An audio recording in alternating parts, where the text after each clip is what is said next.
Sejam bem-vindos para mais um vídeo e para mais uma apresentação de um livro, e hoje vamos falar do livro A Vida Intelectual, Seu Espírito, Suas Condições e Seus Métodos, escrito pelo Padre Sertillanges. Portanto, vamos ver quem é o Padre Sertillanges. É um livro, de facto, que mudou muitas vidas. É um livro muito importante. Portanto, um livro que teve aqui esta tradução pela CEDET em 2019, primeira edição, edição Portugal-Brasil, e, de facto, este livro é um livro que mudou a vida de muita gente.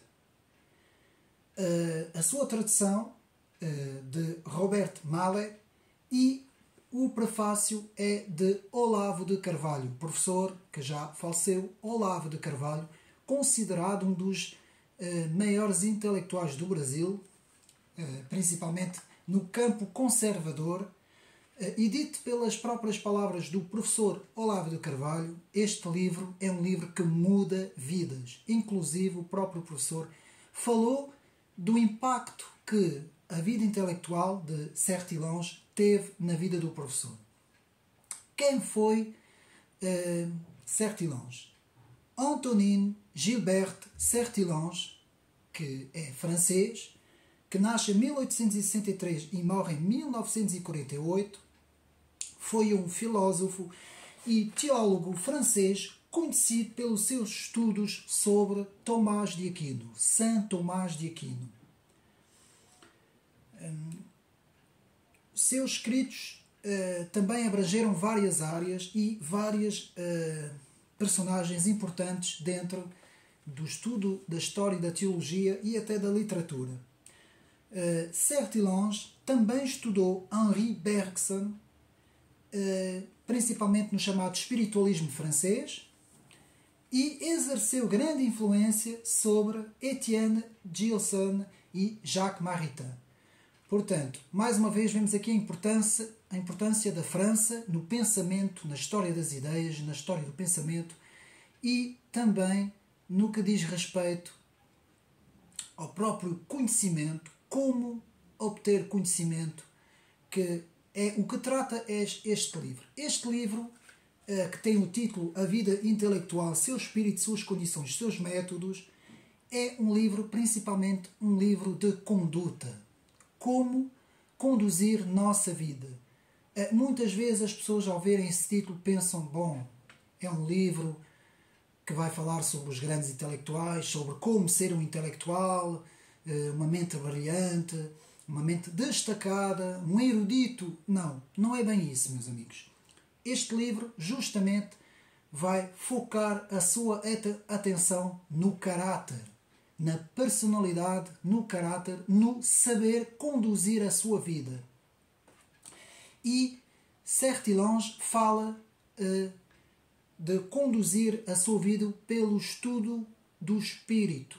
Portanto, essa palavra vai aparecer algumas vezes no livro e nós vamos aqui ver, na introdução logo do livro, vamos agora tentar analisar, eu vou tentar fazer isto aqui, portanto, num vídeo, vou tentar fazer o livro todo, é muita matéria, meus amigos, mas vamos tentar analisar os principais pontos, fazendo aqui um resumo, analisando os principais pontos do livro de Sertillanges, e começamos na introdução do professor Olavo de Carvalho, que aqui nos vai dizer que na primeira metade do século XX seria difícil encontrar em outras correntes de pensamento do que na corrente intelectual do renascimento filosófico, principalmente no catolicismo, porque este livro aqui é baseado principalmente, como eu disse, nos ensinamentos de Tomás de Aquino, São Tomás de Aquino, e aqui o Olavo nos faz aqui a apresentação de grandes pensadores, nos dando o exemplo de grandes pensadores como Étienne Gilson, que foi uma grande influência em Sertillanges, Jacques Maritain, André Marc, Maurice Blondel, Pierre Boulton, vemos aqui muitos franceses, muitos intelectuais franceses, Charles Péguy, a importância de Charles Péguy, T.C. Eliot, John Senior, Georges Bernanos, também o grande escritor francês Georges Bernanos, Paul Claudel, Chesterton, que nós conhecemos bem, Giovanni Papiri, François Mauriac, também aqui um grande autor, e tantos outros, nos diz o professor Olavo de Carvalho na sua introdução. E o padre Sertillanges nos fala também, muitas vezes ao longo do livro, e nós vamos ver isso, da influência que teve a importância do padre Gratry. Portanto, uma importância muito grande na vida de Sertillanges. Portanto, também uma recomendação e importância do Papa Leão XIII nos estudos e ensinamentos sobre o próprio Santo Tomás de Aquino.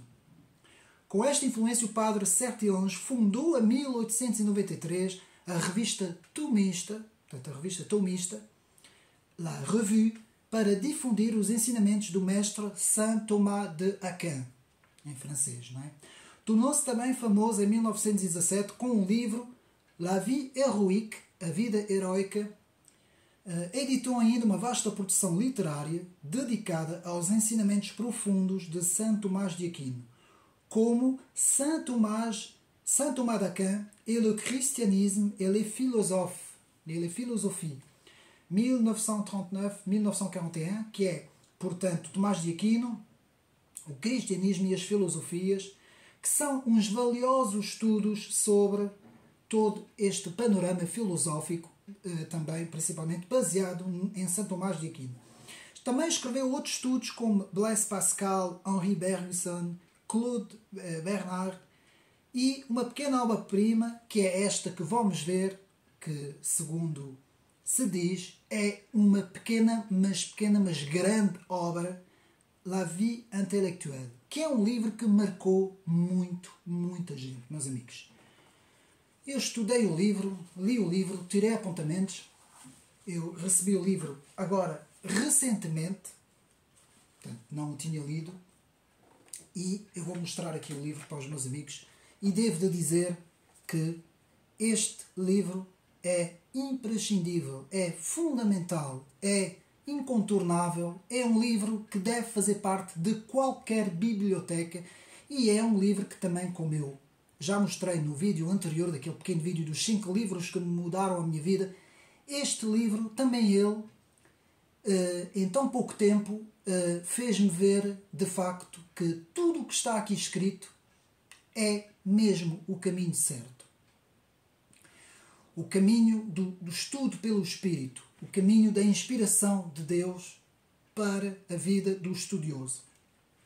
Aqui, intelectual, nas palavras de Sertillanges, não se refere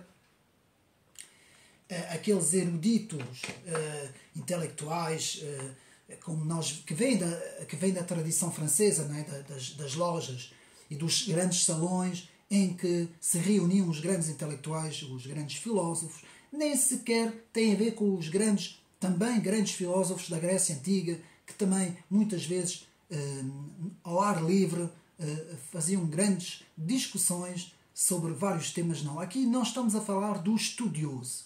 Isto aqui pode-se dizer que é um método de estudo, um método mais eficaz para estudar. E devo de dizer que cerca de 70 a 80% do que está aqui escrito neste livro, sem eu ter tido, ou ter lido o livro antes, devo de dizer que se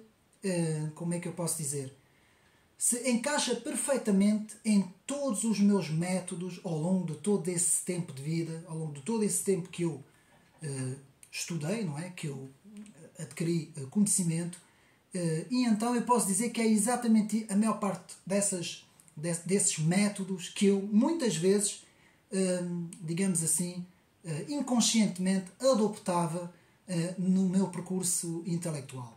Então, vamos agora ver o que Olavo, uma das frases, antes de entrarmos no estúdio mesmo do livro de Sertillanges, La Vie Intellectuelle, a vida intelectual, vamos ver uma pequena passagem de Olavo de Carvalho que eu creio resumir muito bem a importância deste trabalho. Escrito em Richmond em 2018, na página 13, Olavo de Carvalho fala o seguinte: percebi com horror que os princípios mais básicos e incontornáveis da vida intelectual haviam desaparecido completamente da consciência nacional, ocasionando a usurpação de praticamente todos os postos da alta cultura e da educação. Meus amigos, nessa altura, o professor Olavo nos mostrava como, de facto, em termos de cultura, em termos culturais, todos os altos postos tinham sido ocupados e usurpados por digamos assim, por um grupo de pessoas que praticamente estavam, e estão ainda hoje, e cada vez mais, a desconstruir toda a cultura, meus amigos. Todo o saber, todo o conhecimento, toda a cultura. E eu aqui devo de acrescentar por minha própria autoria, de que não existe busca do conhecimento na perfeição, na plenitude, no espírito, fora do espírito, meus amigos. Porque, de facto, tendo Deus como referência, meus amigos, tudo faz sentido. Tudo acontece, e aliás, os próprios grandes cientistas no século XVIII, e por aí fora, no século XVII e século XVIII, todos eles foram inspirados pela própria Escritura e pelo próprio Deus, não é? Para chegar aos grandes feitos da humanidade, não é? Então, isto é de facto o principal. O Espírito tudo rege. É Ele que começa, faz, preserva e conclui. Página 17. Uma vontade de despojamento, de desapego, que o torna inteiramente disponível para a obra intelectual. Página 18. Eu vou fazendo várias citações do livro, conforme nós vamos andando e vamos estudando tanta obra. Na página 18 também podemos ler: o intelectual é filho da ideia da verdade eterna. Eu vou repetir esta frase. O intelectual é filho da ideia da verdade, a verdade eterna, que nos transcende. Do verbo criador, página 18. O intelectual, quando pensa bem, segue os caminhos de Deus, não segue a sua própria quimera. E muitas vezes é o contrário que nós vemos no mundo. Todos esses grandes intelectuais de esquerda, não é, que se dizem grandes utopistas, grandes progressistas, muitas vezes eles seguem o próprio umbigo, seguem o seu próprio ego, e é isto que acontece. E é exatamente isso, contra isso, que Sertillanges escreve esta obra, La Vie Intellectuelle. Então, a verdadeira vida intelectual é estar longe do eu, veja bem, reforço o que eu aqui estou a dizer. Estar longe do próprio eu, do próprio ego, da sua própria vontade, não é? Do seu próprio ego, que como nós sabemos, o egoísmo é, de facto, o que está na base do egoísmo é o ego. O próprio orgulho também estará na base do ego, não é? Nossa natureza geral é o pensamento eterno, dele recebemos com as forças, por ele mesmo, emanadas e com o auxílio que o Espírito nos dá. Página 21. É o próprio amor pela verdade, pela verdade, que o exige. E é o próprio desinteresse que em nós mesmos se interessa por aquilo que nos transcende e que ainda escolheu vir habitar em nossas consciências. Página 22. Então, meus amigos, até aqui, nessa primeira introdução do trabalho A Vida Intelectual de Sertillanges, podemos já tirar aqui uma ideia central. E vamos ler essa ideia central. Então, podemos dizer: a vida intelectual é a conduta do espírito. O espírito que nos foi dado para produzir a obra. Eu vou repetir esta frase, porque esta frase é uma frase-chave deste livro. A vida intelectual é a conduta do espírito. Espírito que nos foi dado para produzir a obra. Meus amigos, agora vamos analisar o vídeo. Entramos agora no livro e entramos mesmo na obra A Vocação Intelectual, da obra A Vida Intelectual. E começamos aqui com o ponto número 1, a vocação intelectual. O intelectual é um consagrado. Vamos ver o que é que isto significa. Portanto, reserva e dedicação de tempo ao desenvolvimento profundo do espírito. Página 27. A vida de estudos é austera e impõe pesadas obrigações. página 27. Meus amigos, num mundo que hoje só fala em direitos. Direitos, direitos, direitos, direitos e não fala em deveres. Um mundo que caminha para esta direção em que já não existe deveres, apenas só direitos, não é? Muitas vezes reivindicado por, digamos assim, grupos que se sentem completamente ofendidos, não é? Que se sentem completamente, digamos assim, é mesmo isto, portanto, que apenas buscam, digamos assim, os direitos, não é? Os direitos a todo o custo, ao ponto de se sobrepor sobre todas as pessoas. E é exatamente o contrário. Nós vamos aqui ler um livro e estudar um livro que é o oposto daquilo que está a acontecer no mundo. Este livro, La Vie Intellectuelle, a vida intelectual, vai em contracorrente da direção deste mundo. Contracorrente do meio cultural, contracorrente do meio intelectual, do meio da comunicação social, contracorrente do próprio meio político, vai em contracorrente de todos esses meios, do meio académico, principalmente também do meio académico. Então vemos, a vocação intelectual tem de ser amada por inteiro, não pode ser superficial. Página 27. E aqui na página 28 vemos: ama a verdade e seus frutos da vida por você e pelos outros. Consagra ao estudo e ao seu uso o principal do seu tempo e do seu coração. Página 28. Vir para a vida intelectual e aos estudos, não por ambição. Eu aqui quero parar aqui nesta palavra. Eu vou repetir. Vir para a vida intelectual e ao estudo, não por ambição. Meus amigos, eu vou pegar aqui no meu exemplo, que eu acho que é um exemplo que pode aqui muito bem funcionar. Por exemplo, este trabalho que eu faço aqui no YouTube não tem nada a ver com trabalho para qualquer tipo de ambição, qualquer tipo de objetivo de obter alguma coisa, de nada, meus amigos. Eu faço isso mesmo como prazer, primeiro por amor aos livros, depois por prazer e terceiro para os outros. Eu sirvo os outros sem nada pedir, meus amigos. Que é isso que eu quero que os meus amigos compreendam. E isto, o que é que isso quer dizer? Que o verdadeiro consagrado para a vida intelectual deve agir desta forma. Se as coisas depois acontecerem por elas próprias, é diferente, meus amigos. E todos os grandes homens neste mundo atingiram grandes metas, muitas vezes sem o pretender. Eu vou dizer isso por causa das biografias que eu estudei, de vários homens, grandes personalidades, e muitas vezes eles atingiram níveis que eles próprios não buscavam, não estavam aí. Ficaram conhecidos muito bem depois de terem morrido, não é? A sua obra permanece no espaço e no tempo, não pela ambição que eles tiveram, mas sim pela própria obra que eles fizeram, pelo amor que eles tiveram à sua obra. E isso é muito importante, o amor que nós temos à nossa obra, aquilo que nós estamos a fazer, a nossa vocação, a nossa dedicação. Vir para a vida intelectual, não por ambição, mas com o propósito desinteressado de seguir o espírito. Meus amigos, muito importante, na página 29.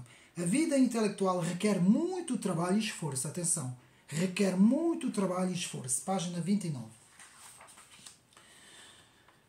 O que busca o conhecimento da vida intelectual sabe que tem pouco tempo e deve aproveitar com a máxima dedicação e vocação. Página 30. Meus amigos, o nosso tempo aqui na Terra é contado. Ninguém fica cá. Estamos todos de passagem e temos então que aproveitar o mais que pudermos o nosso tempo. Então, este livro também nos explica como descartar todas as futilidades e como nos dedicar por inteiro a essa vocação, não é? Por exemplo, Sertilhões nos fala aqui de uma coisa muito simples, meus amigos. Apenas 2 horas por dia. Será muito 2 horas por dia? Para nos dedicarmos a algo com toda a nossa força, todo o nosso amor e toda a nossa dedicação, toda a nossa consagração. Você tem 2 horas por dia? Ponto de interrogação. Pode comprometer-se a preservá-las cuidadosamente, a empregá-las ardentemente. Página 32. Apenas 2 horas. Não quer dizer que tenha que ser 2 horas, pode ser mais, mas menos não é? Mas o que o Sertilhões aqui nos diz é que apenas 2 horas já fará uma grande diferença. Em 10, 20, 30 anos já fará uma grande diferença nas nossas vidas. Portanto, o intelectual não é um isolado. Também aqui temos que analisar muito bem o que Sertilonge nos diz. E o que é que Sertilonge nos diz? O que procura a vocação do espírito não deve ser um homem isolado. Página 33. Um trabalhador cristão deve viver no universal. Não pode separar dele nem os tempos nem os homens. É uma vida real, na unidade, na vida familiar, imensa e no convívio. Página 33. Meus amigos, aquela história que o erudito está fechado numa casa no meio da província, no meio dos campos, não é? Completamente isolado, sem rádio, sem televisão, sem nada, apenas com uma biblioteca gigantesca e 1 quilo de papéis em cima da mesa. Não, meus amigos. Isso é uma imagem, um pouco a imagem daqueles padres dos primeiros séculos da era cristã, não é? O monasticismo, não é? Que se refugiavam nas cavernas e que depois criavam até grupos que se dedicavam ao estudo. Mas não é isso, meus amigos. O intelectual deve ter uma participação ativa no meio social. Ele abraça o meio social. Então, terceiro, o intelectual pertence a seu tempo. Eu aqui quero dizer uma coisa, meus amigos. Às vezes nós ouvimos dizer, os mais velhos, no meu tempo era isto, no meu tempo era melhor, no meu tempo era... Não, meus amigos, o meu tempo, o teu tempo, o nosso tempo é agora. É o presente. Aquilo que nós estamos a viver agora é aquilo que nós devemos fazer, que devemos atuar. Podemos ter épocas na nossa vida que foram boas, épocas que nós temos recordações boas, que gostamos, que achamos que foram épocas maravilhosas. Mas, meus amigos, o nosso tempo é agora. Então, o que é que nos diz? O tempo é um círculo. Nós habitamos na circunferência. Portanto, o tempo é um círculo. Nós habitamos na circunferência, num desses pontos da circunferência. E Deus está no centro. E para Ele não existe tempo nem espaço. Ele a tudo vê.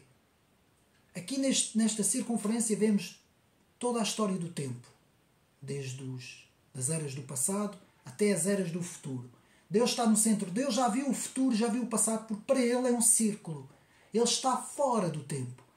Isso é difícil perceber. Nós temos aqui um pouco de teologia, mas a Deus vê tudo, abrange tudo e vê tudo. Nós apenas vemos superficialmente porque nós nos encontramos nesta linha que faz uma circunferência. Não é? Isto é apenas um exemplo, não é? Para nós compreendermos melhor o que Sertilonge aqui nos diz. Então, devemos dar primeiro valor, a prioridade ao tempo presente, que é nosso tempo. Página 35. Não devemos dizer, o meu tempo era melhor, pois o nosso tempo é o agora. Segundo capítulo, as virtudes de um intelectual cristão. Portanto, nós já tivemos a ver a vocação intelectual, o primeiro ponto, e nós agora vemos as virtudes de um intelectual cristão. Então, as virtudes comuns. A virtude contém a intelectualidade em potência, página 37. Se o caráter decai, é de se esperar que o sentido das grandes verdades sofra consequências.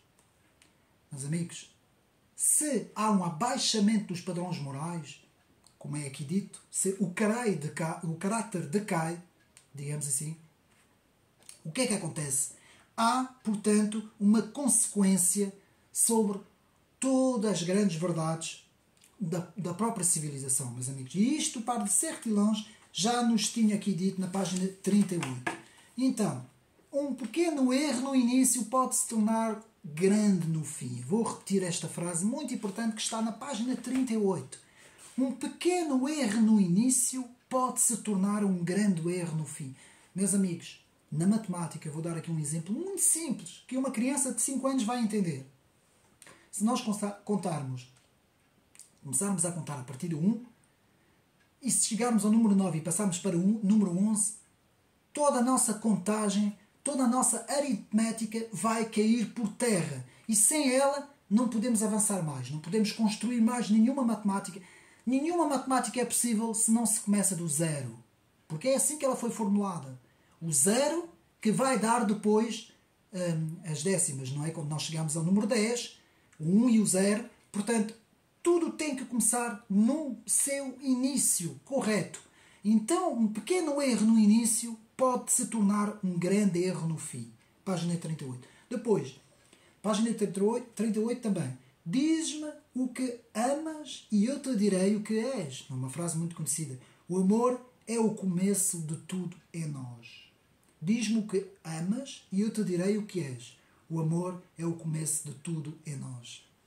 A verdade aproxima-se dos que a amam, dos que a acolhem, e esse amor não existe sem virtude. Página 38. O homem pensa como um todo, alma, espírito e corpo. Como é possível pensar bem com uma alma doente? Página 39. Com um coração trabalhado pelos vícios, dividido pelas paixões, como pode o homem trabalhar bem? Página 39. Tem que haver virtudes para resfriar as paixões. Eu vou repetir. Tem que haver virtudes para resfriar as paixões. Hoje nós estamos a assistir em direto à destruição de todas as virtudes, meus amigos. Então tem que haver virtudes para resfriar as paixões e é de extrema importância para adquirir a ciência. Página 39. Santo Tomás de Aquino. Sertilhões baseia muito o seu pensamento em Tomás de Aquino. Portanto, a pureza do pensamento exige a pureza da alma. Vou repetir. A pureza do pensamento exige a pureza da alma. Página 40. Continuamos. A verdade é universal. Se você subir pela encosta norte, poderá chegar ao topo, sem aproximar-se da encosta sul. Ponto de interrogação. Eu vou tentar explicar.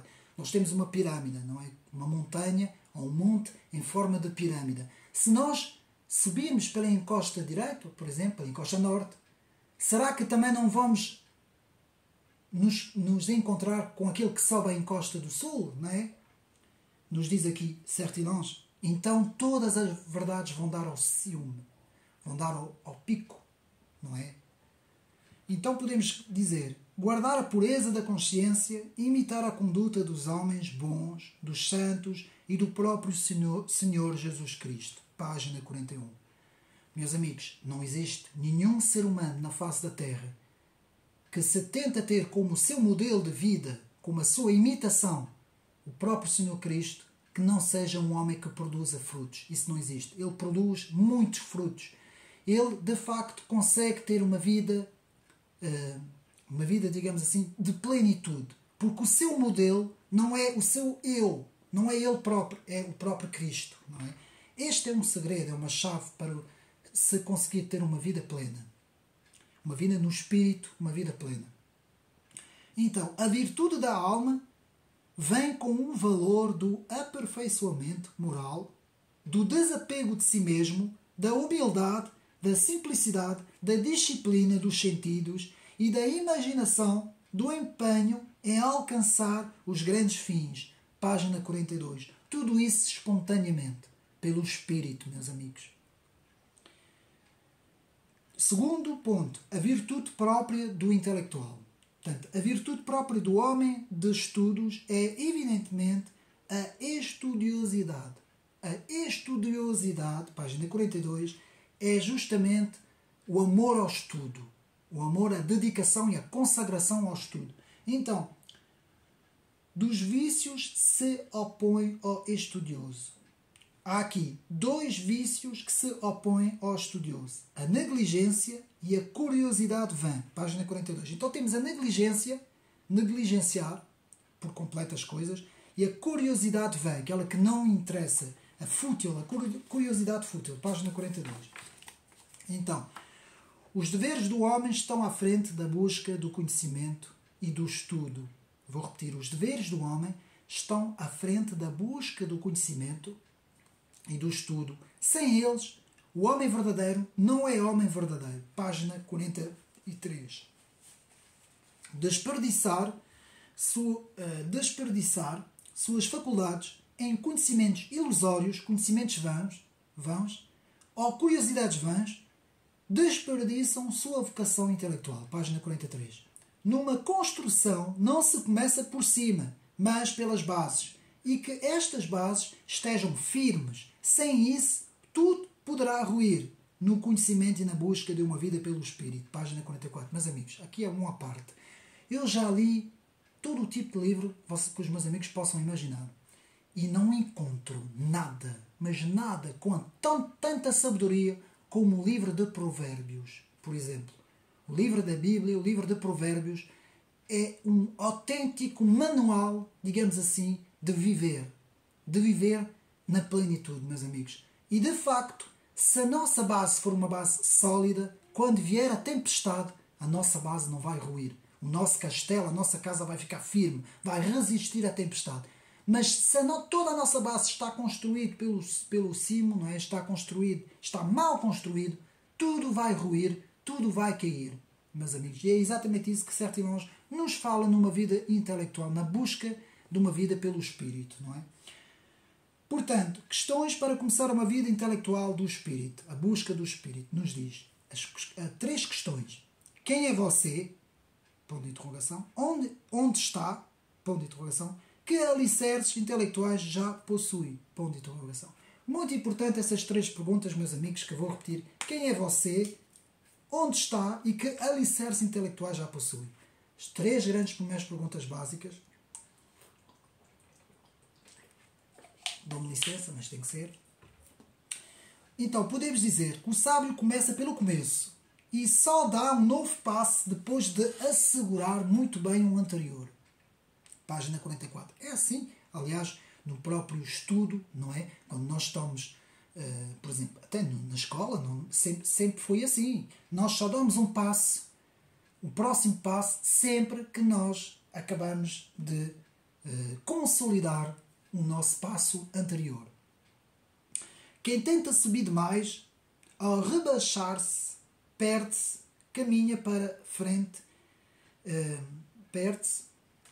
caminha para frente, fiel a si mesmo, tendo Deus como guia. Vou repetir. Quem tenta subir demais ao rebaixar-se, perde-se. Mas quem caminha para a frente e fiel a si mesmo, tendo Deus como guia, alcança a sua meta. Página 44. Estudar demais, sem oração e leitura da palavra, é o mesmo que se esquecer de si mesmo. A ordem do Espírito deve corresponder à ordem das coisas. Na realidade, tudo se eleva ao divino, tudo depende dele, pois tudo dele precede. Página 45. Isto agora, o início do vídeo é mais a consagração do Espírito, a consagração para Deus, a oração, a consagração, ter Deus no centro, não é? O espírito da oração, portanto vamos continuar a cultivar no próprio trabalho intelectual o espírito da oração, vou andar um bocadinho mais rápido, página 45. Aqui uma das ideias centrais do texto, todo o estudo é um estudo da eternidade. Muito importante esta frase que eu retirei da página 45, eu vou repetir. Todo o estudo é um estudo da eternidade. Nós não estudamos somente para esta vida.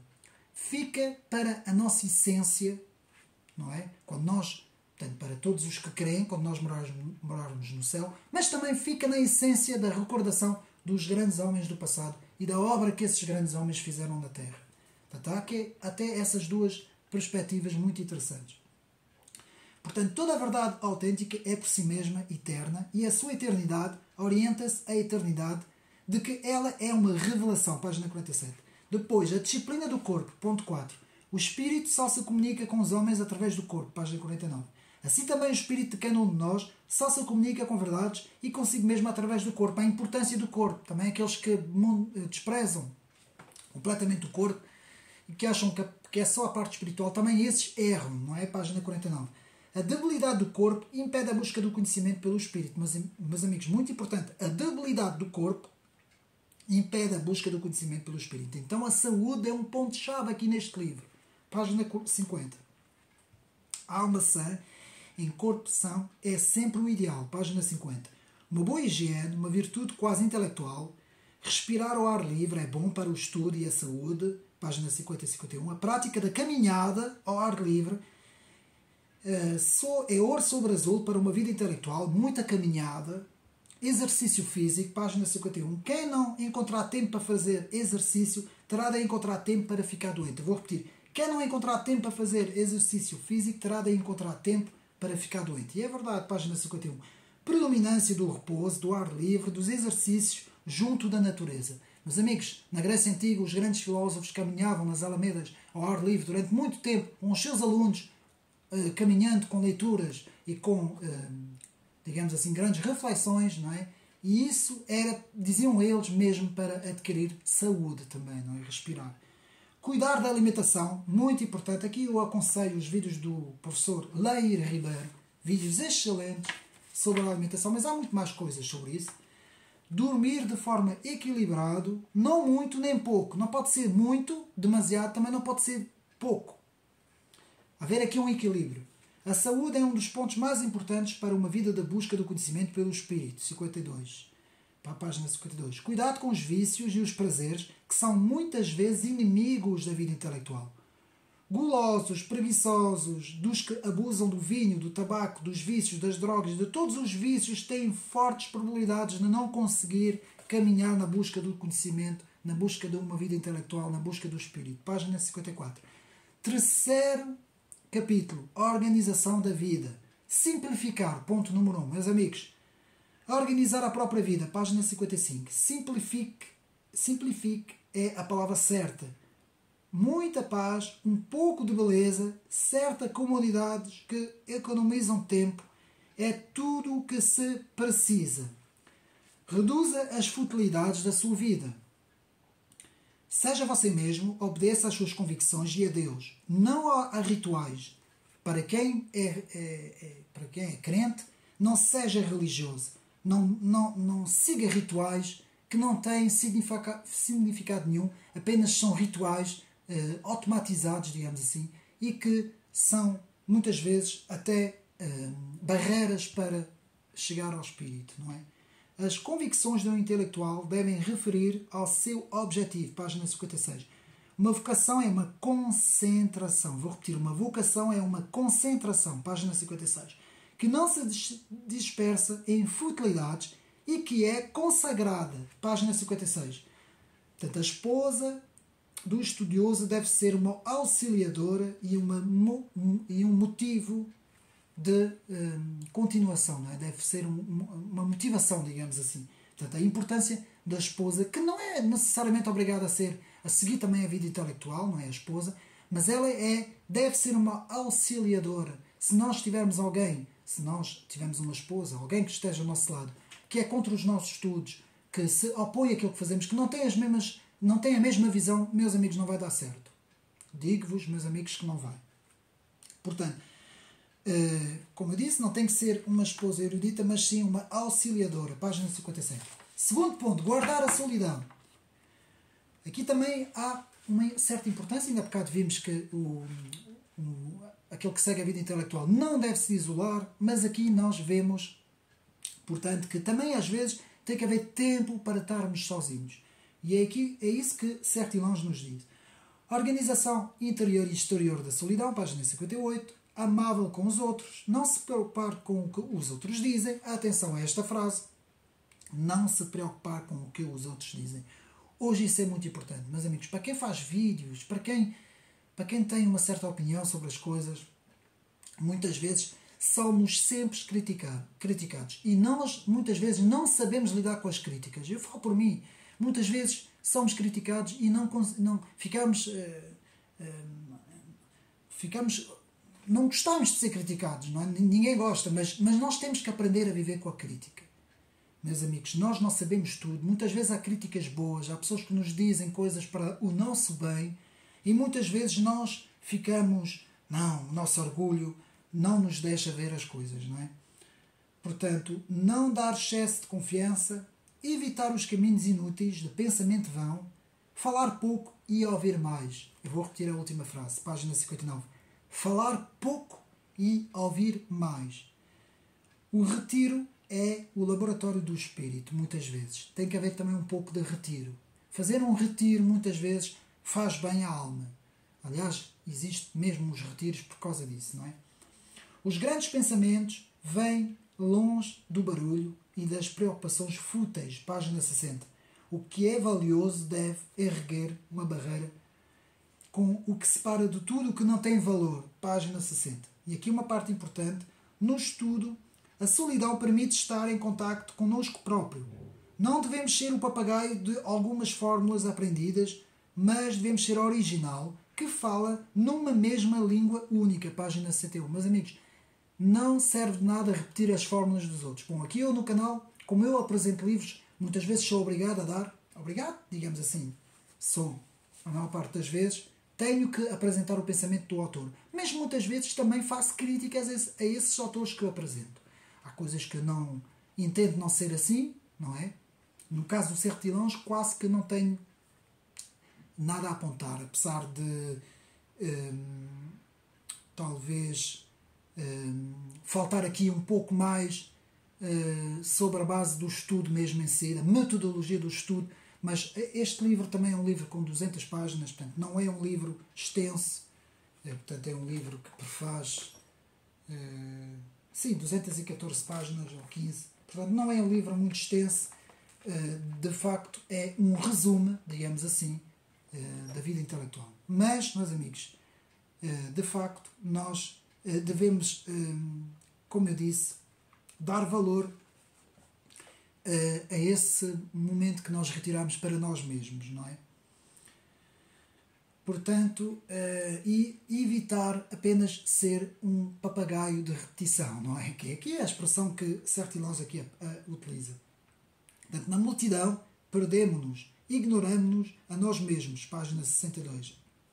A comunhão vertical com Deus, portanto, nós e Deus, deve ser complementada com a comunhão horizontal, nós e os outros, não é? Portanto, há duas direções. Nós, a nossa comunhão com Deus, e a nossa comunhão horizontal com os outros, não é? Faz, de facto, uma cruz, não é? Então, terceiro, cooperar com os seus pares. Cada um que coopere, que exprime e escute, aprende e ensina, receberá e dará. Página 65. A comunhão dos santos é uma unidade, o Espírito sozinho pode alguma coisa? Ponto de interrogação. Página 66. Ponto 4. Cultivar as relações necessárias. Cultivar relações boas e úteis. Página 67. Se nós andarmos com pessoas que têm, de facto nós vemos que têm algumas virtudes, porque todos nós somos imperfeitos, como sabemos, não é? Mas que vemos que de facto essas pessoas são mais benéficas do que outras para nós, então é melhor cultivarmos essas relações.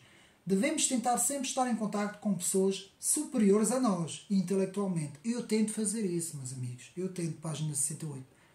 Muitas vezes eu vejo pessoas que estão acima de mim, em termos intelectuais, e é essas pessoas que eu busco, para poder aprender com elas. Nós não temos que ter vergonha de dizer que existem pessoas que estão acima de nós. Isso não é vergonha nenhuma, meus amigos. Página 68. Conservar a dose necessária da ação. Portanto, o corpo precisa de repouso, de ação, trabalho. Deve haver um equilíbrio, já vimos ainda há bocado, página 71. E manter em tudo o silêncio interior. O espírito do silêncio será sempre exigido. Página 73. Capítulo 4. O tempo do trabalho. O trabalho permanente. É preciso orar sempre. Página 76. Procurar sempre a verdade e trabalhar nele o tempo todo. Ponto 2. O trabalho noturno. Façam à noite trabalhar por vós. O padre Gratry, página 84, nos diz saber utilizar este tempo de trabalho noturno sem perturbar o espírito do corpo. Página 84. Ter sempre à mão um bloco de notas ou uma caixa de fichas junto à cama. Fazer sempre anotações. Página 85. Meus amigos, isso já me aconteceu muitas vezes. Eu estar deitado, lembrar-me de qualquer coisa, uma coisa importante, uma frase, uma citação, um autor, um texto, uma coisa qualquer, e eu pegar num bloco, escrever para não me esquecer. No outro dia acordo, posso não me lembrar e tenho ali aquele papelinho daquela inspiração que eu tive, não é? Portanto, acordar no meio da noite com uma ideia e escrevê-la. Lá está, página 85. Ponto 3. As manhãs e as noites. A parte da manhã é sagrada, página 88. Há pessoas, isto tem a ver com o sistema biológico. Há pessoas que trabalham melhor de manhã, há pessoas que trabalham melhor à tarde, há pessoas que trabalham melhor à noite. Eu prefiro a tarde e a noite, tem a ver comigo. Mas há pessoas que funcionam melhor, a mente, o corpo, adapta-se melhor à parte da manhã. Isso cada um de nós tem que ver. Portanto, a parte da manhã é sagrada, página 88. O espírito da contemplação pela manhã, página 90. Aqui Sertilões dá uma certa ênfase na parte da manhã. No ponto 4, os momentos de plenitude. E aqui temos uma ideia também, mais uma ideia central do texto. Estude-se a si mesmo. Eu vou repetir. Estude-se a si mesmo. Página 93. Quantas vezes é preciso fazer isso nas nossas vidas? Estudar-me a mim mesmo. Ver, fazer uma introspeção de mim. Quem sou eu? Será que eu, de facto, faço as coisas corretamente? Não tenho eu que fazer uma introspeção de mim mesmo, meus amigos, hoje na igreja pelo mundo fora. tanto a Igreja Católica como a Igreja Evangélica, mas eu aqui vou falar mais da Igreja Protestante Evangélica, e hoje cada vez mais a Igreja abandonou essa noção do crente-se a estudar ele próprio para outras coisas, para obter bênçãos, bens materiais, para obter vitórias, não é? Para obter tomar posse das coisas, não é? Não, isso, meus amigos, a ênfase toda deve recair na introspeção. Eu tenho que estudar a mim mesmo, tenho que fazer uma introspeção de mim mesmo para ver se eu estou no Espírito, se eu estou no caminho de Cristo, se eu de facto estou no caminho certo que me leva à salvação, não é? E hoje a Igreja tem esquecido muito isso. A Igreja apenas olha para os bens materiais deste mundo, apenas uma parte. Irei fazer um vídeo, como sabem, sobre as teologias inclusivas que estão a entrar dentro da Igreja e que estão a destruir, principalmente essa teologia do bem-estar psicológico, que não faz mais do que destruir os alicerces da própria palavra. Continuando. Fuja do trabalho feito apenas pela metade. Quem começa uma coisa deve terminar. É difícil. Eu, às vezes, na minha vida, já comecei muita coisa que eu não terminei, mas tem que se terminar. Eu vou dar um exemplo. Um exemplo meu, que é para os meus amigos perceberem. Aqui no canal eu comecei, portanto, a série dos vídeos da história das ideias políticas de Marcel Prelot. Vou no vídeo 5, já fiz o vídeo 5, e agora vou para o último vídeo, que é o vídeo 6, meus amigos. É o vídeo que mais me vai dar trabalho, porque eu vou ter que fazer um vídeo de quase 2 horas para acabar o livro, não é? O livro que os meus amigos estão lembrados, tenho aqui apenas como exemplo, portanto, História das Ideias Políticas, volume 2, Marcel Prelot, e vai-me dar muito trabalho, mas eu tenho que acabar essa série, meus amigos. Eu estou aqui a dar esse exemplo porque eu propus-me fazer esta série de vídeos sobre a história das ideias políticas. Depois irei fazer outras séries de outros vídeos, história do cristianismo, história dos métodos da ciência política, em que estou agora a estudar também o grande trabalho do professor António de Sousa Lara, não é? Aliás, que eu também posso aqui mostrar. Ciência Política, Estudo da Ordem e da Subversão, António de Sousa Lara, meus amigos, é um livro que vai me dar muito trabalho, porque é extenso, tem, só para os meus amigos terem uma noção, tem quase 700 páginas, mas quando se começa alguma coisa tem que se acabar e tem que ser até ao fim, meus amigos. E vai ser uma coisa muito importante aqui para o canal, para os métodos da ciência política. Não digo que irei fazer já, porque eu ainda tenho que acabar tudo o que eu agora tenho anunciado, não é? Mas aquilo que eu quero vos dizer é que este canal aqui, o Ocidente Néreo, é um bom exemplo de começar e acabar. É isso que eu peço aos meus amigos. Seja no que for na vida, quando se começa uma coisa, tem que ser até ao fim, meus amigos. Porque quem começa, vai até ao meio e desiste, não vai fazer só aí, vai fazer várias vezes. Vai acontecer isso várias vezes na sua vida. Vai ser uma pessoa inconstante, uma pessoa que não é capaz, uma pessoa que não tem força de vontade, e nós temos que buscar forças para essa força de vontade. Muitas vezes é difícil, não digo que é fácil, mas nós temos que ter essa força de vontade.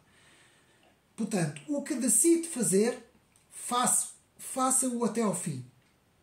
Página 94.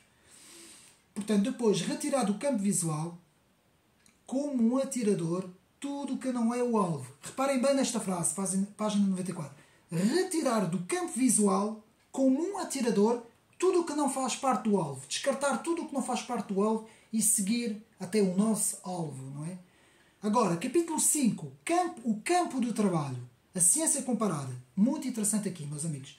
Não se pode dar conselhos específicos sobre o que convém aprender. Cada um deve ter o seu plano de trabalho. E agora aqui Sertilhões nos fala sobre as ciências comparadas, que é a ampliação das especialidades pela aproximação de todas as disciplinas conexas a elas e em seguida a relação dessas especialidades e do seu conjunto como uma filosofia geral. Meus amigos, página 99.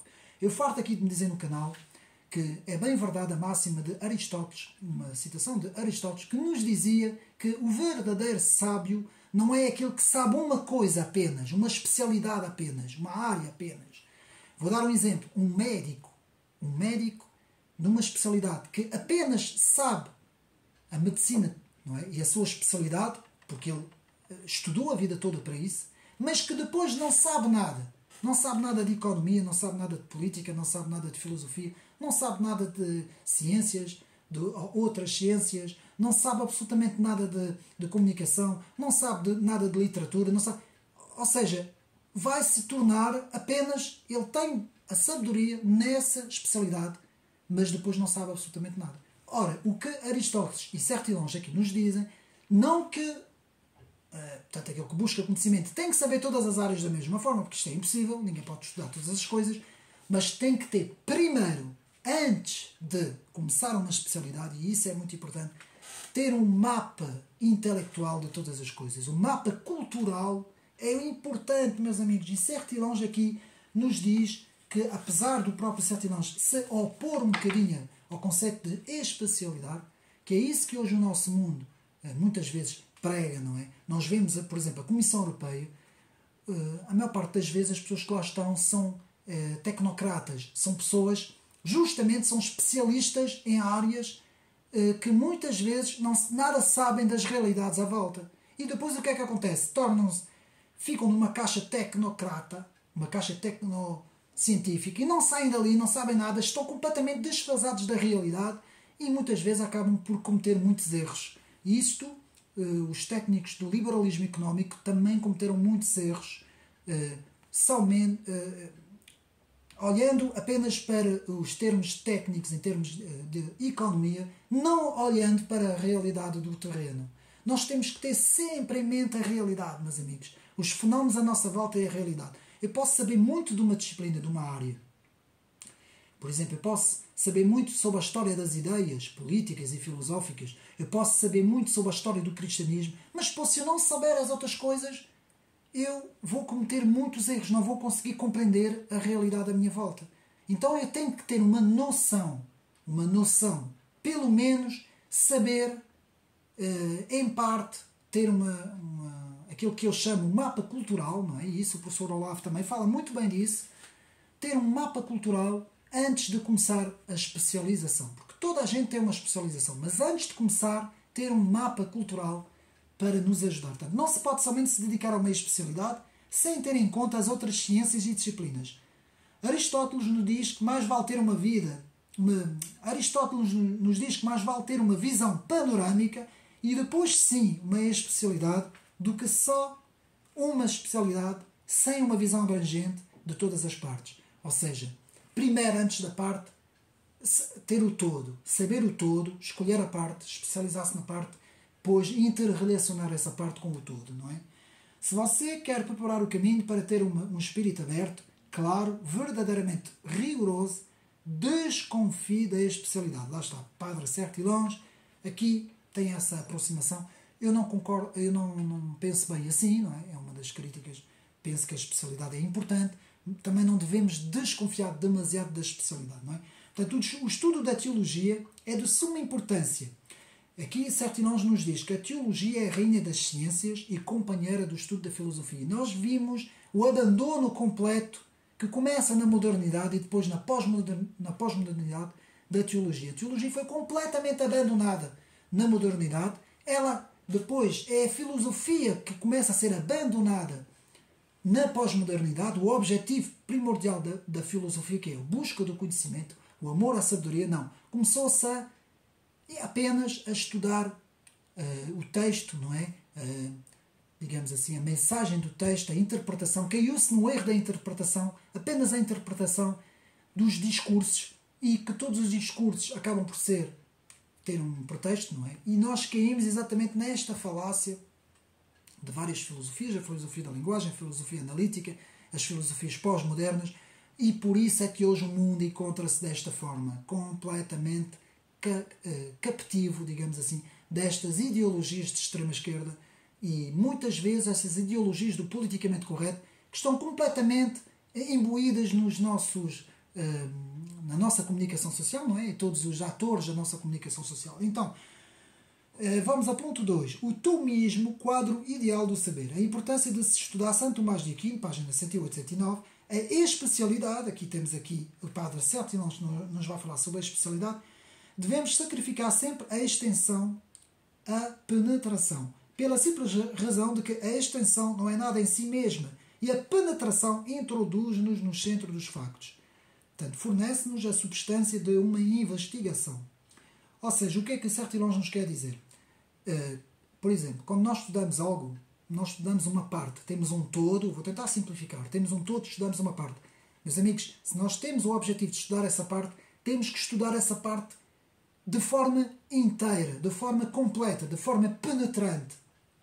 E só aí seguir para então as outras coisas. Então, a ciência é um conhecimento pelas causas e as causas são profundas como as raízes. Página 111. Muita coisa que se opõe a esta visão que nós hoje vemos no mundo, meus amigos. Ponto 4. Os sacrifícios necessários. A importância de termos tempo para aprender, meus amigos. Certo Irmãos fala muitas vezes isso no livro. O tempo é um ponto-chave. Nunca guarde coisas para outros dias se tem tempo no presente. Se o pode fazer hoje, faça-o. Eu posso fazer isso agora, mas não apetece. Vou ali para o sofá, vou comer um gelado, vou ali um lazerzinho. O problema é que depois podemos fazer isso de vez em quando, meus amigos. Nós temos que ter lazer e vamos ver aqui como a importância do lazer. Atenção. O problema é quando isso torna-se regra, não é? É quando só queremos fazer isso e não queremos fazer o trabalho que temos que fazer, não é? E o trabalho é uma coisa muito importante, é uma benção, meus amigos. Sem trabalho, o homem não existe. Eu vou repetir isso. Sem trabalho, por isso é que nós vemos essa extrema-esquerda que hoje prega aí essas manifestações todas destes jovens que vão todos para a rua a dizer que não querem trabalhar, querem ter um rendimento universal. Isto é exatamente isto. Isto é do demónio, meus amigos. É doutrinas do demónio, é para a destruição da sociedade. Porque o trabalho é o que realiza o homem. Então, ponto 6. O espírito do trabalho. O fervor da investigação. A busca da verdade deve ser a prioridade. Fazer sempre perguntas. Meus amigos, não se cansem do método socrático, eu costumo dizer. Fazer sempre perguntas. Mesmo que digam aí para você... Houve uma altura na minha vida que todos os meus amigos à minha volta diziam: epá, este rapaz, que eu não posso aqui dizer o meu nome, o Ocidente Neri, não é? Esse rapaz está sempre a fazer perguntas, chateia, parece um miúdo de 5 anos. Meus amigos, as perguntas é para nós conhecermos as coisas. Não tenham medo de fazer perguntas. Para os estudantes que estão nas salas aulas, não sei, eu sei que há professores que não gostam muito, mas façam perguntas. Não sabem, façam perguntas. Eu, quando não sei uma coisa, eu faço perguntas. Há pessoas à minha volta que às vezes chateiam-se comigo, porque eu estou sempre a fazer perguntas, até no próprio Instituto Trazeno. Às vezes eu faço muitas perguntas, mas a pergunta é para nós sabermos as coisas. Isso é o que Sócrates dizia aos seus alunos. O filósofo Sócrates dizia muitas vezes aos seus alunos, ou seja, é por meio das perguntas, até num diálogo, para obter uma resposta, para analisar o que o seu, digamos assim, a pessoa com quem você está a falar, para saber o que ele pensa, façam perguntas, não é? Então, fazer sempre perguntas. O espírito da curiosidade deve ser a prioridade de uma vida intelectual do espírito. Página 115. A concentração. Cada trabalho absorve o estudante em total concentração. Página 118. Vou andar depressa porque há muita matéria. Os próprios gênios só foram grandes pela aplicação de toda a sua força no ponto que tinham decidido enfocar. Página 118. A submissão à verdade. Submeter-se à disciplina da verdade. A palavra verdade deve ser a palavra mais utilizada hoje em dia. Página 121. Evoluir sempre na direção da verdade. Excluir qualquer personalidade do orgulho. Página 122. Cada um, por humildade, considera os outros superiores a si mesmo, sem desprezo também da própria pessoa. O desprezo total de nós mesmos também é um erro. Cai-se na mediocridade, é um erro. Página 123. O que é importante e interessante não é Aristóteles, Leibniz, Bossuet, Pascal ou qualquer outro grande autor do passado, ou grande pensador. O que é importante é a verdade. Tão simples como isso. Não são os autores. Não são, eu gosto muito deste autor, eu tento fazer tudo o que eu... Não. O importante é a verdade. Eu digo sempre, para mim, o importante é a pessoa de Jesus Cristo. Porquê? Porque Ele é o único que é a verdade. Todos os outros foram seres humanos. O único ser no mundo, em termos universais, do princípio do mundo até ao fim, do princípio dos tempos até aos últimos tempos, é Cristo. Porque Cristo é a verdade. Então, é a busca da verdade, meus amigos. Nele não há mentira. Não existe mentira. Todos os líderes do mundo tiveram os seus prós e contras, as suas quedas, mas Cristo foi o único que representou a verdade suprema na Terra. Então, é Ele, é a verdade que nós devemos Os desenvolvimentos, ponto número 4. A concentração e a ampliação do estudo, página 125. A concentração é a convergência da atenção sobre um ponto. Muito importante. Eu vou repetir esta frase de Sertilhões, página 125. A concentração é a convergência da atenção sobre um ponto. Temos que isolar uma parte do objeto de estudo para poder aprofundar, mas em seguida temos de unir a parte ao todo para poder compreender. Vou repetir rapidamente. Temos que isolar uma parte do objeto de estudo para poder aprofundar, mas em seguida temos de unir a parte ao todo para poder compreender. Página 125. Quinto ponto. O senso do mistério. Quem pensa que tudo compreendeu, prova que nada sabe. Nada entendeu. Página 127. Lá está. Nós nunca sabemos nada. Temos que partir sempre do ponto que nunca sabemos nada. As portas infinitas do conhecimento estão sempre abertas. Lá está. Há sempre tudo para conhecer. Página 128. Nós acreditamos abarcar os cosmos e todas as suas riquezas, tendo nas mãos um balde com 3 litros de água resplandecentes. E dizemos, veja, consegui capturar o mar e todos os seus astros. Estão a entender, não é? Um pequeno balde de água. Nós somos assim, pegamos nesse pequeno balde de água e dizemos, eu consegui captar o universo e todos os seus mistérios apenas dentro de um balde de água, não é? Então nós somos assim, nós achamos que sabemos tudo, mas não sabemos nada. Nada. Página 128. Ponto 7. A preparação do trabalho. Aqui é a parte mais importante do vídeo. Chegamos a 1 hora, mas é a parte mais importante do vídeo. Aqui tenho que falar com calma, porque esta é uma das partes mais importantes do livro de Sertilhões, A Vida Intelectual. Que eu mostro rapidamente aqui. A vida intelectual. Portanto, podem ver a vida intelectual. E vamos aqui à parte de a leitura. Portanto, agora estamos no 7º ponto. A preparação do trabalho. Aqui vamos à leitura. Ler pouco. Eu confesso que antes de ler Sertilhões, eu não entendi muito bem este ponto. Ler pouco. O que é que o autor quer dizer com isso? Então, mas quanto menos lermos, menos sabemos, não é? Isso era o que eu pensava, não é? E é o que toda a gente pensa antes de tentar compreender o que Sertilhões nos quer dizer. Então, trabalhar significa aprender e significa produzir, certo? Nos dois é necessário uma longa preparação. Portanto, nos dois, aprender e produzir é preciso uma longa preparação. Página 131. E Sertilhões nos diz que devemos ir através do que é simples. Primeiro começar com o simples, indo aos poucos, cada vez mais, complexificando as coisas, não é? Então, a leitura é o meio universal de aprender e é a preparação de toda a produção. A leitura é o meio universal de aprender e é a preparação de toda a produção. Página 131.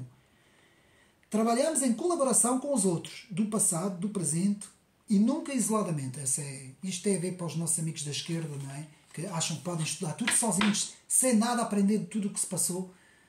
Lá está, é mesmo típico do provinciano, típico do egocêntrico, que acha que sabe tudo sem saber nada, sem ouvir nada, sem ler nada, sem aprender nada.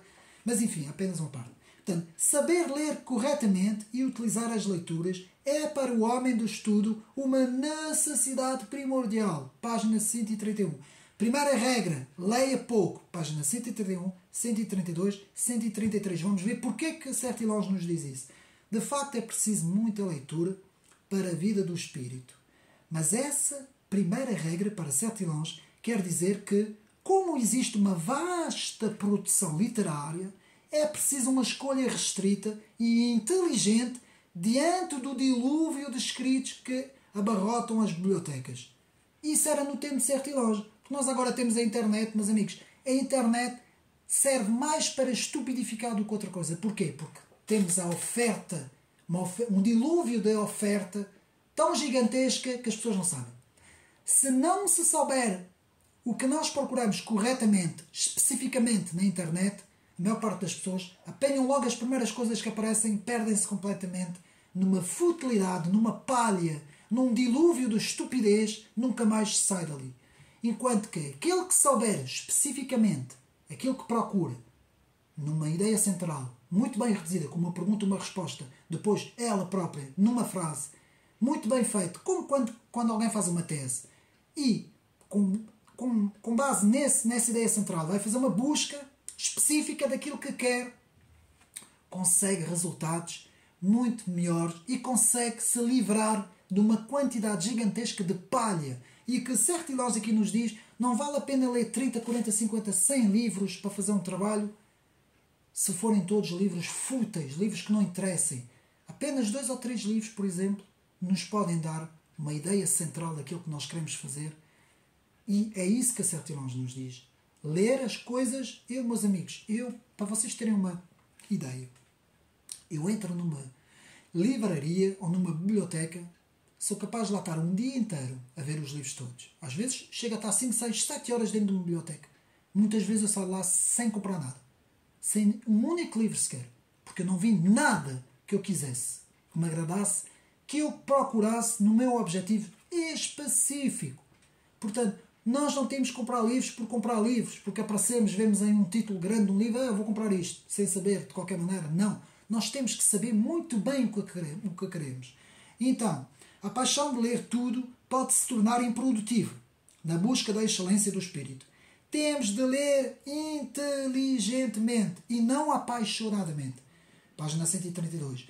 Vamos aos livros. Como a dona da casa vai às compras. Tem a sua lista já feita e específica. A dona de casa, quando vai ao supermercado, sabe o que é que vai comprar. Muitas vezes até pelos preços, pela utilidade dos produtos. Ele não é parva nenhuma. Assim nós também temos que ser quando vamos obter os nossos livros. Não é? Página 132. A leitura desordenada entorpece o espírito. Não o alimenta. Página 132. Ler futilmente, de forma rápida, apenas com o objetivo de acabar o livro, mas é meio estúpido. Mais vale não fazer nada, meus amigos. Mais vale não fazer nada. Portanto, enquanto o trabalhador do espírito sensato, mantendo o domínio sobre si mesmo, calmo e livre, só lê o que pretende reter. Só retém o que lhe deve servir. Organiza seu cérebro e não o embrutece com uma carga absurda. Muita gente faz isso, meus amigos. Quantos esses intelectuais todos das grandes utopias progressistas humanitárias só põem coisas que não... O cérebro deve estar cheio, igual a um armazém completamente a abarrotar, sem organização nenhuma, completamente desordenado, cujo alguém entra para procurar alguma coisa e não consegue encontrar absolutamente nada. Então, a redução deve cair sobretudo sobre as leituras menos substanciais. Página 133. Cuidado com certos romances, cuidado com jornais, só os de qualidade e sem viés, sejam eles de onde vierem. Muito cuidado com a palha que nós hoje vemos. Há muita palha. As livrarias estão cheias de palha, meus amigos. Segundo ponto. Escolher. Escolher os livros a alta qualidade, autores que buscam um fundamento permanente. Página 135. Portanto, escolher os livros e escolher nos livros. São duas coisas. Escolher os livros, escolher nos livros. Portanto, escolher os livros a alta qualidade, autores que buscam um fundamento permanente. Página 135. E escolher nos livros, procurar a semente no meio da palha. E manter suficientemente com toda a leitura. Reserva em toda a leitura. Portanto, vou repetir. Escolher os livros a alta qualidade, autores que buscam um fundamento permanente, portanto, a alta cultura, autores de qualidade, grandes autores que sabemos que são autores que de facto nos vão dar conteúdo, e depois escolher nos livros, que é diferente de escolher os livros, procurar a semente no meio da palha. Semente no meio da palha e mantenha suficiente reserva em toda a leitura. Sempre, meus amigos, manter a reserva. Página 135. Filtrar para depurar a informação. Isto também diz respeito quando nós vemos a comunicação social. Filtrar para depurar a informação. Ponto 3. 4 espécies de leituras. 4 espécies de leituras nos diz Sertilhões. Aqui temos, primeiro, ler para formação profissional. Segundo, ler para a concretização de uma tarefa. Terceiro, ler para o exercício do trabalho, chamado a profissão. 4, ler para distração própria. Vou repetir, para não ficar muito confuso. Ler para a formação profissional, ler para a concretização de uma tarefa, ler para o exercício do trabalho, ou da profissão, ler para distração. É isso que aqui Sertilhões nos diz. Há a leitura de fundo, de ocasião, de estímulo, de edificação, de repouso. Então, ler para a formação profissional é uma leitura de fundo. Ler para a concretização de uma tarefa muitas vezes é uma leitura de estímulo. Ler para o exercício do trabalho chamado profissão é para essa que é para de fundo. Ler para uma distração própria é repouso. Portanto, é aqui um pouco o que nos diz Sertilhões. Ninguém é infalível, mas o aluno não sabe nem é mais que o seu mestre. Meus amigos, aqueles chicos espertos dentro da sala de aulas que acham que sabem mais que o professor, nunca devem ter essa posição. Nunca. Mesmo se for um professor mediocre. Pode-se conversar, pode-se até perguntar, pode até haver erros, há professores que não há erros e o aluno pode até ver.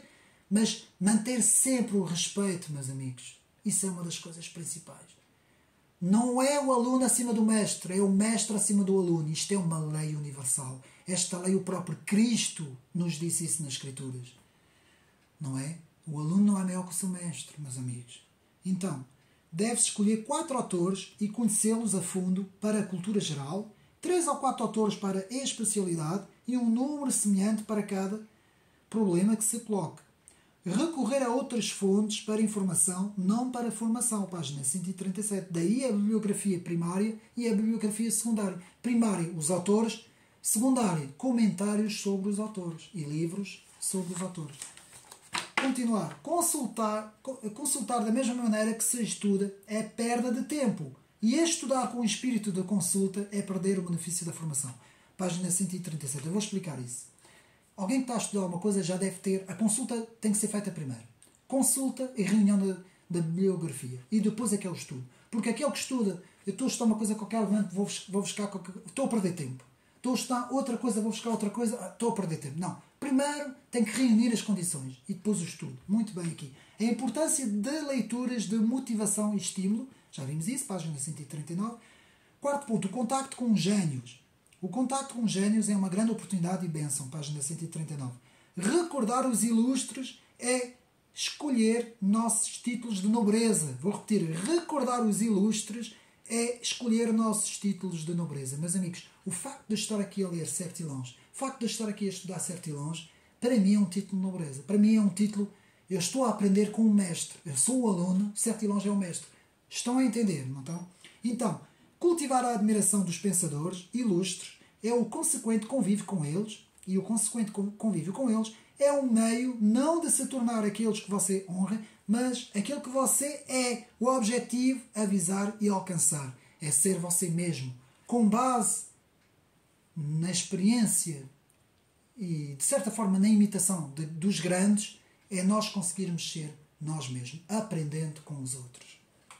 Página 140. No mundo de altos pensamentos, nossa alma se agiganta não nos átrios da verdade. Portanto, no mundo dos altos pensamentos, nossa alma se agiganta nos átrios da verdade.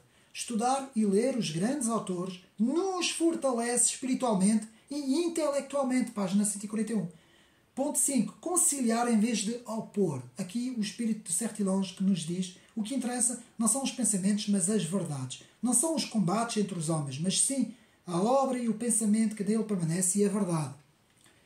Ler todos os autores com o mesmo respeito, retendo todo o bem que há neles. Ler aqueles que nós gostamos como ler aquele que nós gostamos, que não gostamos.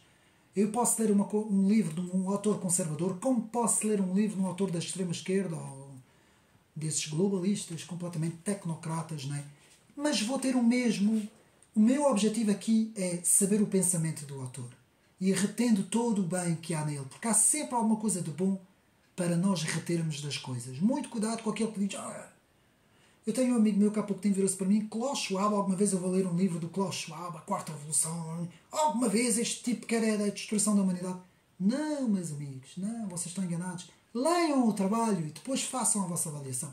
Vejam muitas vezes o que é que os autores querem dizer.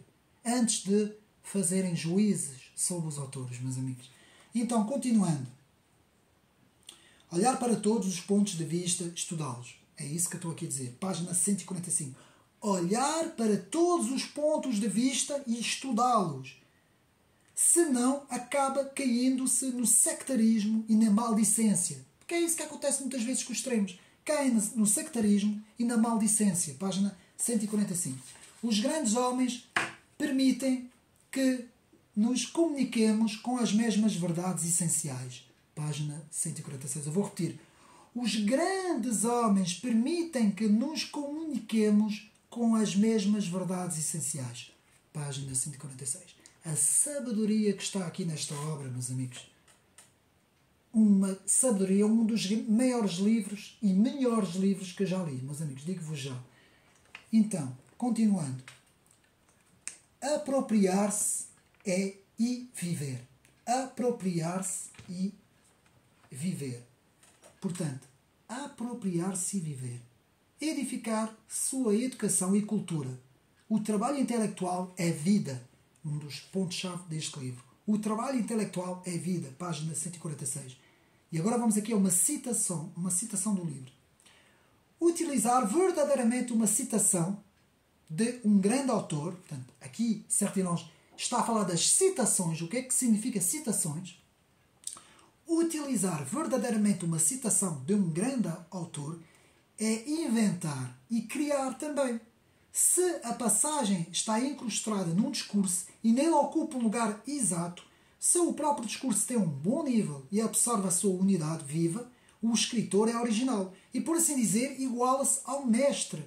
A citação é para você como a palavra que o dicionário fornece e que, entretanto, você cria. 149, eu explico. Nós estamos a fazer um texto. Estamos a escrever uma obra, um livro, não é? Estamos num texto, num determinado ponto do livro. E nós fazemos 2 ou 3 citações. A citação, o que é que ela vai fazer? Ela vai... Eu estou a ter um desenvolvimento criativo da minha obra. A citação vai embelezar, vai dar comprimento a essa criação, vai reforçar. A citação não está ali para estar ali como uma ordem formal, como algo que é formal, que é mecânico, que eu estou a ler, como muitas vezes como nós lemos os manuais da escola. Não. Eu tenho ali um texto, tenho ali uma criação minha, e a citação de um autor é para embelezar a minha criação, para reforçar a minha criação. Estão a perceber? Portanto, o livro é um instrumento, um complemento, um auxílio, um iniciador. O pensamento deve ser nosso. Lendo, não devemos ir até aos nossos mestres, mas sim partir deles para um novo ponto. Fantástico aqui esta. Eu vou repetir esta frase. O livro é um instrumento, um complemento, um auxílio, um iniciador. O pensamento deve ser nosso. Lendo, não devemos ir até aos nossos mestres, mas a partir deles, sim, partir para um novo ponto. A partir do que eles dizem, no contexto em que eles dizem, criar um novo, não é? É assim que sempre se avançou ao longo da humanidade. Senão cai-se na repetição, cai-se no papagaio. Eu posso pegar ali num livro de Edmund Burke, num livro de Roger Scruton, num livro de Joseph de Maistre, num livro de Russell Kirk, qualquer desses autores conservadores que eu leio, isso era apenas um mero papagaio de repetição.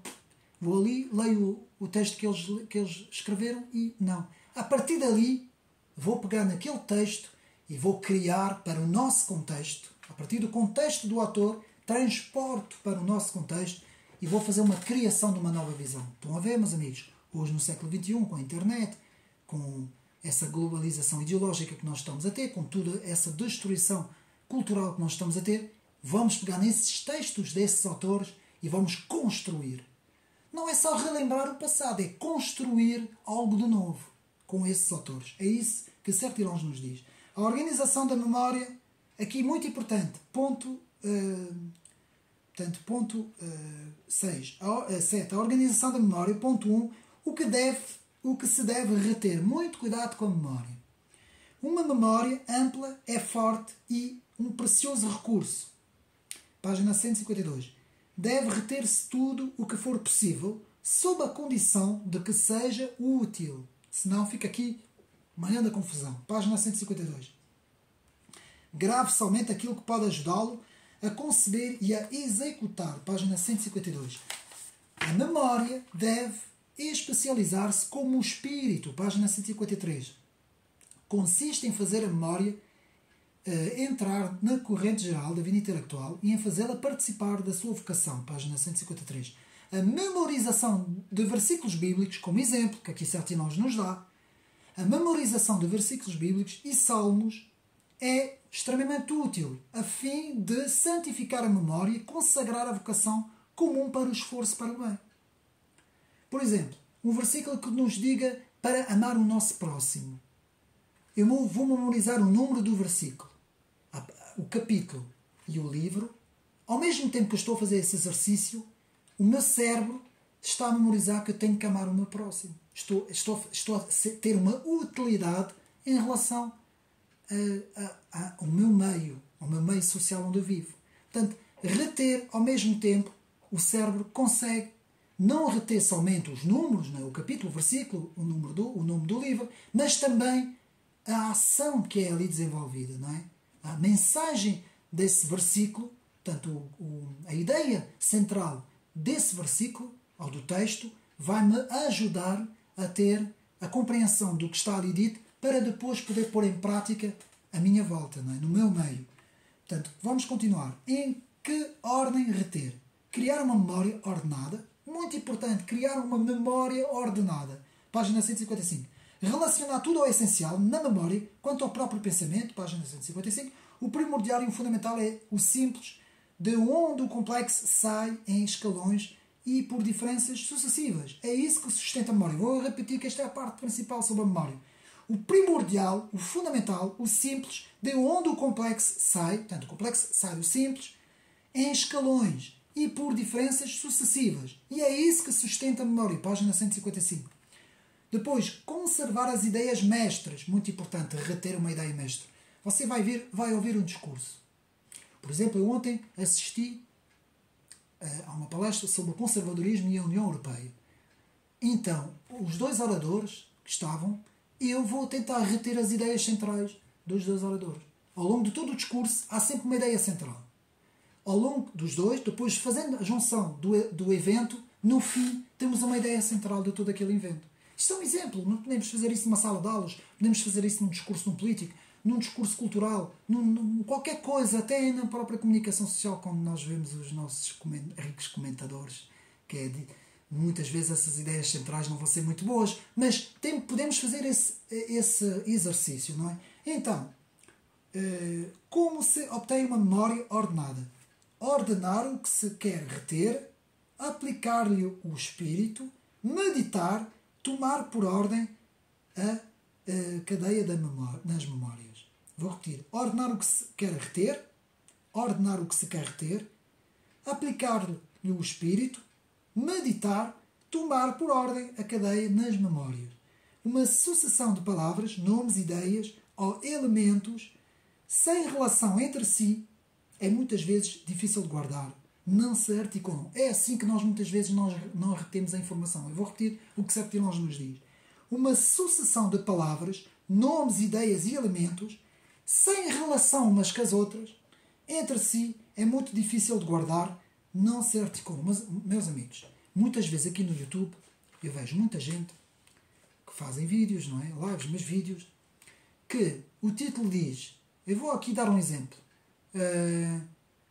Um exemplo que não tem nada a ver. Vamos todos comprar tomates no supermercado. Título. Vamos todos comprar tomates no supermercado. O título. Eu vou ver esse vídeo. A partida, quem está a fazer o vídeo, isso é um exemplo. Quem está a fazer o vídeo vai falar sobre porque é que devemos todos ir ao supermercado comprar tomates. Qual é o benefício de ir ao supermercado? Porque é que o tomate é bom? Tudo isso, o vídeo pode demorar 2 horas, meus amigos, mas ele tem que andar em relação a isso. Em relação àquele tema. E retirar o mais possível de informação, de conhecimento sobre aquele tema. O que é que eu vejo muitas vezes na internet? Vamos todos ao supermercado comprar tomates e depois o vídeo vai falar da praia, da escola, do meu carro, do desporto que eu estou a fazer, vai falar de 1 milhão de coisas. A pessoa sai daquele vídeo, ainda por cima são daqueles vídeos de 1 hora, 2 horas, 3 horas, sai dali e o gajo falou 2 ou 3 vezes sobre ir ao supermercado comprar tomates, mas a maior parte do vídeo é tudo e mais alguma coisa. Não, isso é um erro, meus amigos. Isso é estar ali uma pessoa a falar, não tem mais nada para fazer, está ali a falar. Não. Se é para falar o tema, ir ao supermercado comprar tomates, porquê que vou ao supermercado comprar tomates? Isso é um exemplo, não é? Ninguém vai falar sobre isso, mas eu estou aqui a tentar explicar aos meus amigos que o título do vídeo tem que ser aquilo que nós vamos falar.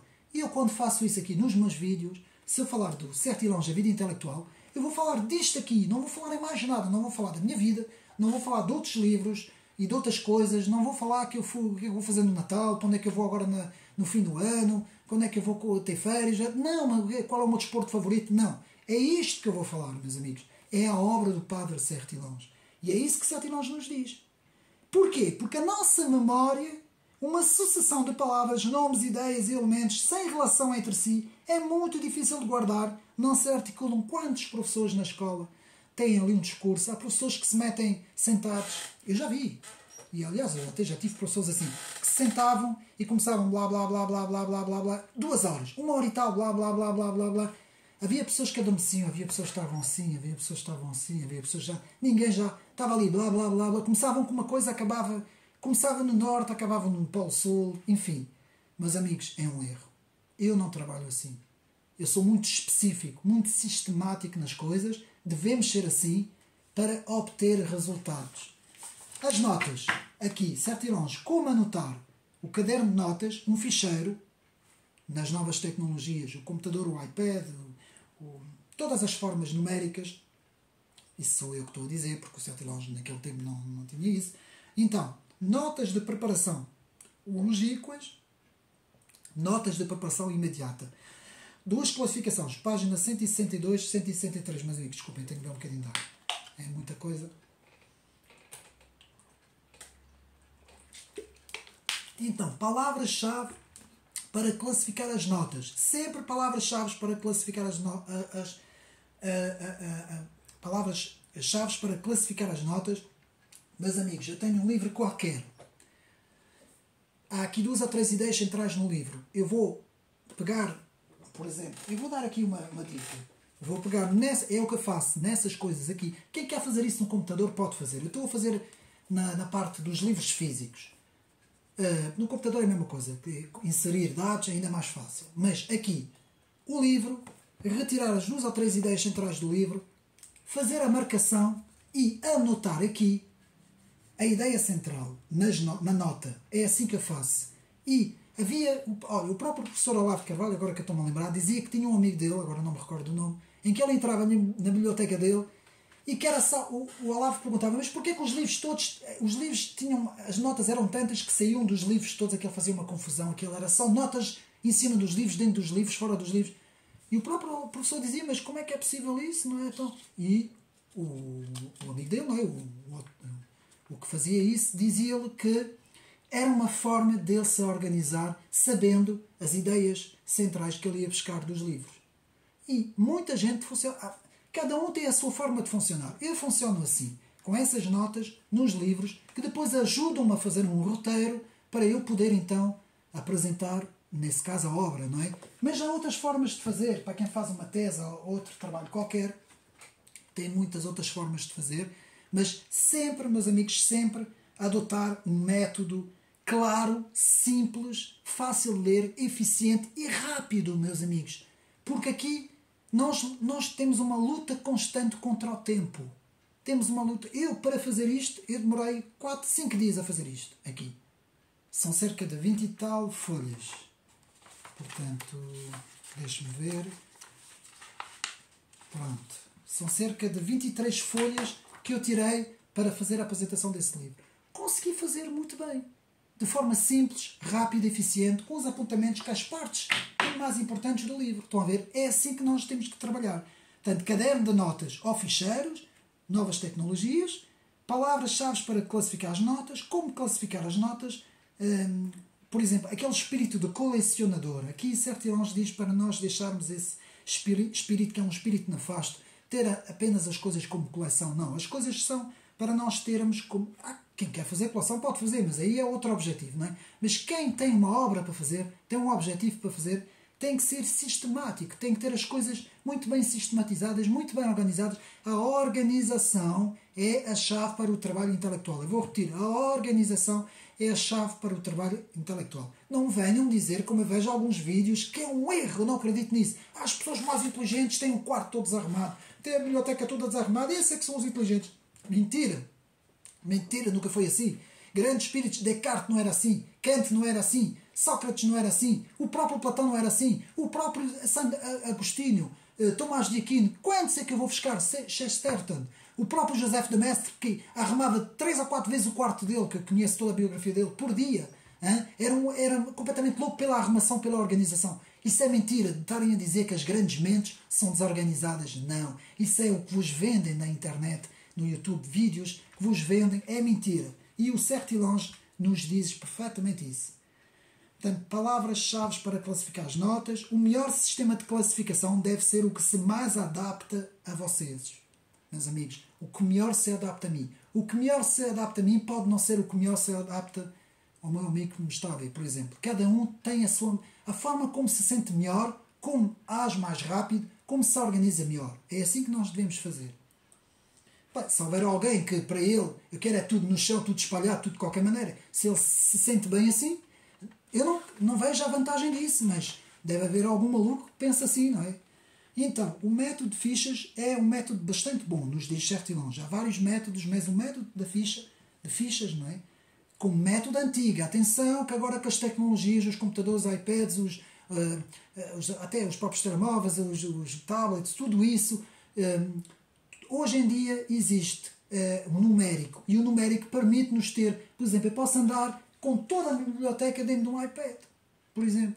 Posso ter 50 mil livros dentro de um iPad. Não sei qual é a maior quantidade conforme a memória e isso tudo, não é? Portanto, não interessa os meios físicos. Eu gosto mais do meio físico, do meio tradicional, não é? Gosto muito mais de ler, por exemplo, um livro fisicamente.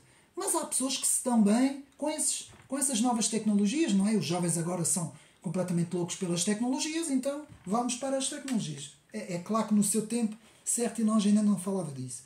Como utilizar as suas notas, a organização de notas, o seu uso conforme o trabalho pretendido, página 178 e 179, extrair e organizar as ideias mestras, ideias centrais, ideia central do texto, ICT, ideia central da mensagem, ICM, ideia central do autor, ICA, ideia central da passagem, ICP, sempre ideia central daquilo que nós estamos a fazer. Classificar e agrupar para preparar a redação. Classificar e agrupar para preparar a redação. E depois chegamos ao ponto 8, o trabalho criador. Escrever, atenção, esta parte aqui eu não tenho muita experiência, porque eu não sou escritor.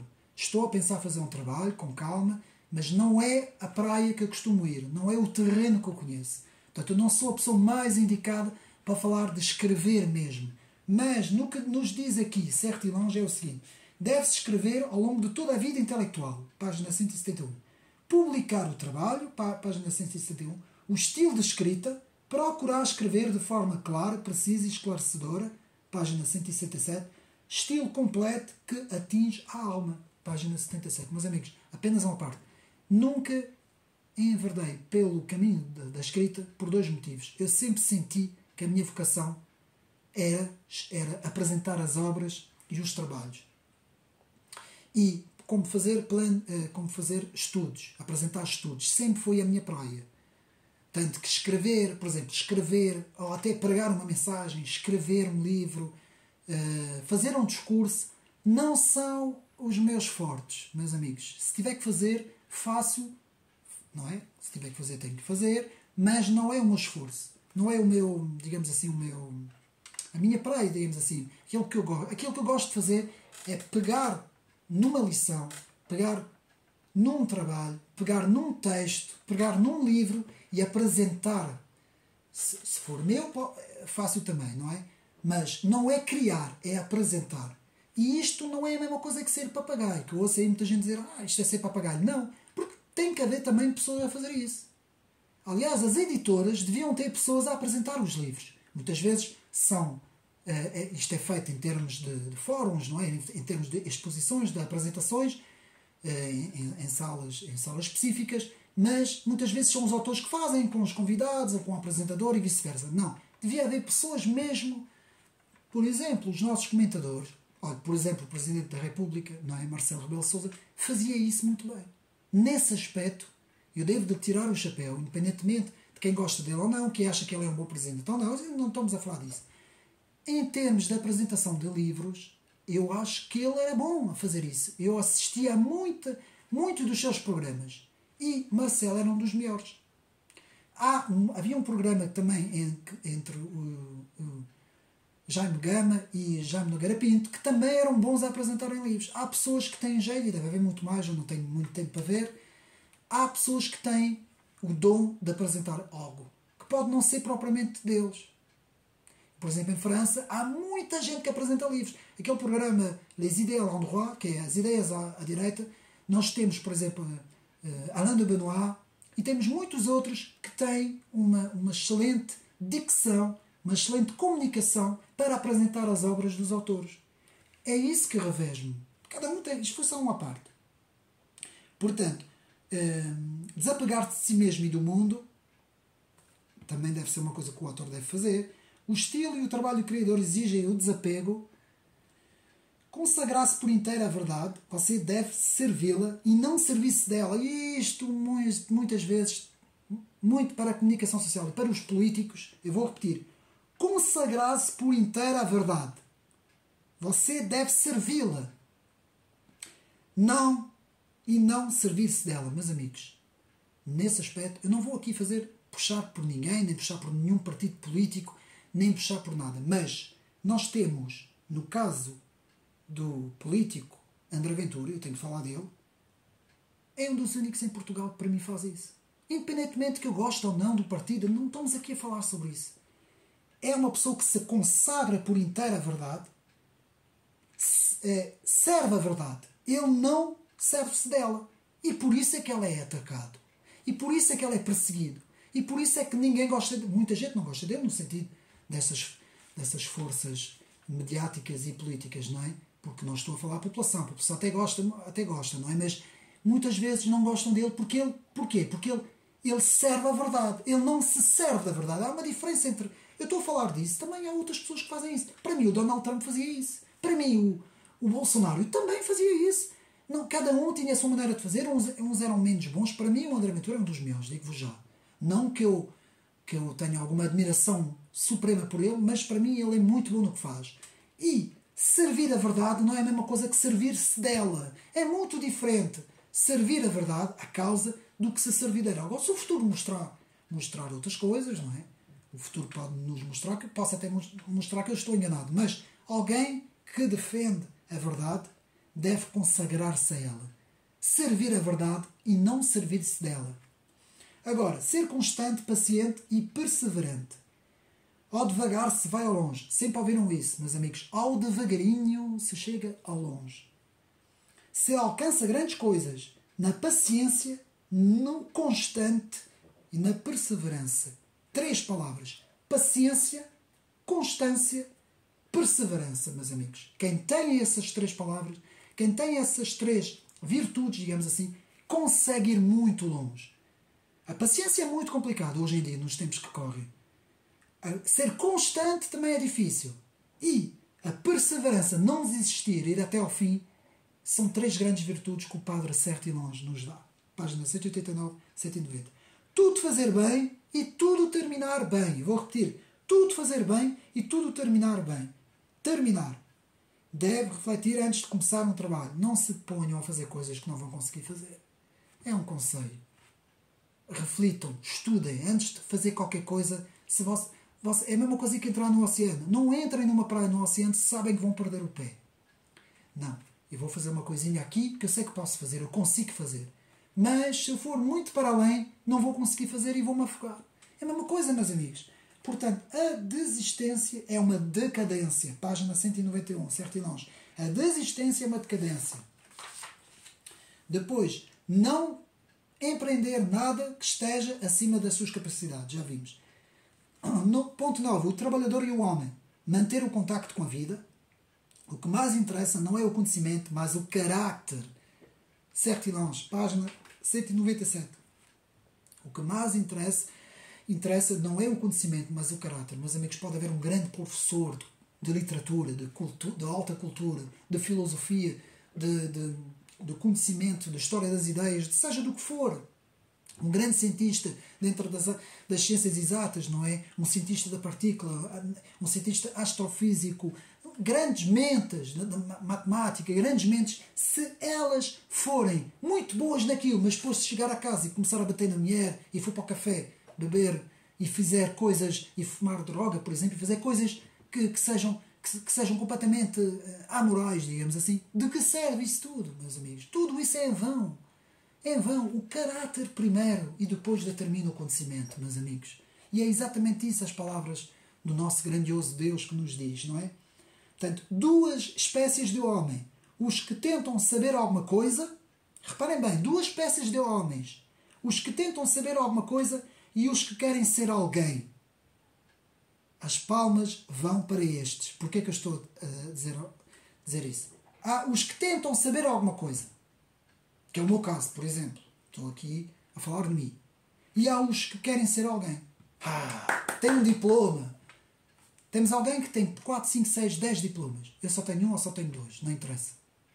Esse alguém que tem 10 diplomas, toda a gente bate palmas. Imaginamos que eu não tinha diploma nenhum. Eu chegava, ninguém me passa cartão. Mas vamos imaginar que eu tenho muito mais conhecimentos culturais, científicos, em várias áreas do que a outra pessoa. Isso acontece, meus amigos. Isso acontece muito. O professor Olavo de Carvalho fartava-se de dizer isso. Não é o canudo que determina o que está dentro da pessoa. O canudo é artificial, é para as pessoas baterem palmas, é em termos sociais. Ele tem um canudo, é muito bom. Quantos é que eu vejo assim na internet? Eu tenho um canudo, tenho um canudo, tenho um canudo, tenho um canudo. Mas depois não sabem rigorosamente nada, meus amigos. Não. Reparem bem nesta frase de Sertilões. Duas espécies de homem. Os que tentam saber alguma coisa com humildade, com trabalho, esforço e dificuldade. E os que amam ser alguém. Faz lembrar aquele que orava para Deus. Eu sou um homem certo, eu sou um homem corajoso, eu sou um homem que não peca, faça a tua vontade. E depois ao lado tinha outro homem que dizia: Senhor, eu sou um grande pecador, eu não mereço nada, eu sou... Quem é que vocês acham que Deus vai ouvir? Aquele que se está a exaltar? Ou aquele que diz mesmo: Deus, eu não presto para nada, sou... Deus vai ouvir o pequenino, o humilde e o manso. Porque dele é a verdadeira oração e vem do seu coração. Enquanto que o outro é tudo exibição. É tudo... Meus amigos, não vale a pena continuar. Vamos continuar. Saber descontrair. O lazer em intervalos é uma recompensa e também uma recuperação da energia. Página 203. Tem acontecido na minha vida que eu tenho feito trabalhos muito extensivos, muito longos e que eu saio às vezes muito cansado. Sabem o que é que eu faço depois? Vou para o meu sofazinho. Depois de ter completado a obra, vou para o meu sofazinho ver um filmezinho, espero pela minha família, tudo isso, e tenho um descansozinho, que é o descanso do guerreiro, como eu costumo dizer. Merecido, o descanso merecido do guerreiro, que também precisamos. Não vamos estar somente, senão damos em malucos, não é? Então, muito bem, Sertilões, saber descontrair, o lazer em intervalos, e é uma recuperação da energia, página 203. Aceitar as provações, as críticas, saber aceitar e logo a seguir voltar ao trabalho. Meus amigos, você tem uma crítica dura, pesada, alguém escreveu um comentário: o seu canal não presta para nada, você não sabe nada, você isto e aquilo. Não. O melhor que a gente deve fazer é calar-se, baixar a cabeça e voltar, para esquecer, voltar ao trabalho. Não vale a pena entrar em confronto, em discussão. Isso é perda de tempo, é estupidez, não vai levar a lado nenhum. Eu tenho por hábito não fazer críticas destrutivas a ninguém. Principalmente escritas num canal público. Eu não faço isso. Se há uma coisa que eu acho que não está correto, não é? Pode acontecer. Há muita coisa que eu digo que não está correto, pode acontecer. Se tiver a oportunidade de estar com a pessoa, eu digo à pessoa, sem ninguém estar à volta, claro, só mesmo a pessoa sozinha. Ou então, quanto mais posso mandar uma mensagem privada à pessoa e com educação, explicando sempre: eu estou-te a dizer isso, mas tu é que dominas o assunto, só estou-te a chamar a atenção disso e daquilo, não leves a mal. É assim que nós devemos fazer, nunca à frente das pessoas. O mesmo quando nós chamamos a atenção, por exemplo, quando um professor chama a atenção a alguém, deve fazer sempre à parte. Nunca publicamente. Nunca é um erro. Continuando. A inveja é um imposto sobre a renda da glória. Vejam bem, a inveja é o imposto sobre a renda da glória. As grandes almas sofrem silenciosamente, página 19, gozar as alegrias, as contemplações, o amor, tudo isso, a alegria. Portanto, a contemplação começa no amor e termina na alegria. A recompensa de uma obra é tê-la feita. Vou repetir, a recompensa de uma obra é tê-la feita e ter acabada. Página 212. A recompensa do esforço é a recompensa do esforço é um engrandecimento. Aí sim, depois do esforço, página 212. E a santidade e a intelectualidade são da mesma essência. Com efeito, a verdade e a santidade do espírito que o conserve como a santidade e a verdade da vida e tende a fortalecê-la para este mundo e para o mundo vindouro. Quinto ponto e penúltimo ponto. Anular os frutos. A cultura não nasce das ideias, ela nasce do trabalho e do esforço intelectual. Vou repetir. Cultura não nasce das ideias. Ideias todos podem ter. Ela nasce do trabalho e esforço intelectual, do esforço do estudo, da procura da grandeza do espírito. Não devemos apoiar-nos em nós mesmos, mas no Deus vivo, para quem crê. Escrever preto no branco, bem legível e que mantenha seus termos sempre diante de ti. Vou repetir esta frase, página 215. Escrever preto no branco, bem legível e que mantenha seus termos sempre diante de ti. A.D. Sertilhans, página 215. E depois, no final do livro, temos os 16 conselhos de Santo Tomás de Aquino, na página 217, meus amigos, que é praticamente o resumo do trabalho todo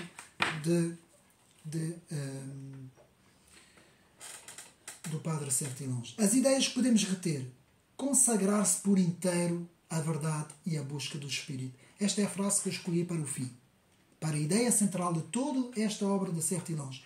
Consagrar-se por inteiro na busca da verdade e do Espírito. Consagrar-se por inteiro na busca da verdade e do Espírito, meus amigos. O trabalho intelectual é a busca do Espírito. Meus amigos, todos somos imperfeitos, todos temos as nossas imperfeições, mas todos nós podemos, mesmo assim, vir sempre a tentar aperfeiçoar a nossa vida, sempre na busca do conhecimento, na busca da verdade e na busca do Espírito, meus amigos. Eu acabo este vídeo assim, com estas palavras fantásticas. Portanto, na parte do fim, podemos ver aqui,